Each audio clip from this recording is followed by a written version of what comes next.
In today's video lesson, I'm going to share something that's going to really help your technique with your finger position, okay? I call this the surfer analogy. Think of it like this, okay? Think about the pearls on the keys as surfboards. Your fingers are these surfer dudes, okay? And as the keys go up and down, that is like waves in the water, okay? So just, you got to picture this kind of thing, all right?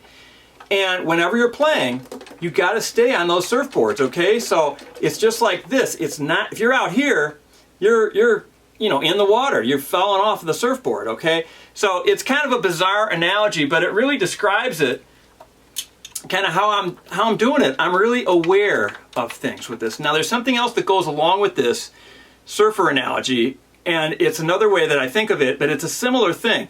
And this is a little bit tricky because I call it thinking in reverse. And this is something that took me a while to get my head around, okay? It's a little weird.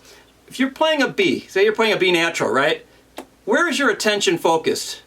Most likely you're focusing on the index finger of the left hand, right? You're focusing on the B fingering. I'm not. I focus on the reverse. I focus on the keys that are not being pressed. I focus on the feeling of the key underneath my fingertip. And my reasoning for this is like this.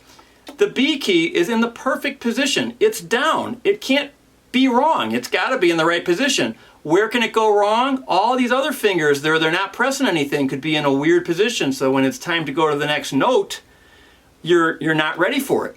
I want to be ready for any note on the horn. You may have remembered I mentioned how many notes are on the horn from low B flat to high F. Do you remember the number?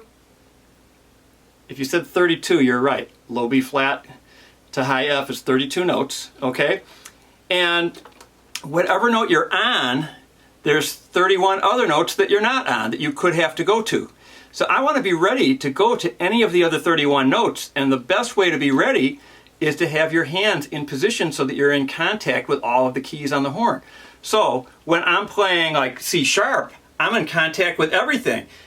An amateur player will be like, look, man, no hands. Play C sharp, right? Pro, it's going to be right down here. So that's it. So it's the surfer analogy, but it's also the thinking in reverse.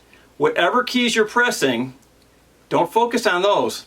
They can't go wrong. They're in the right spot. Focus on all of the remaining fingers that are not pressing the keys. All right?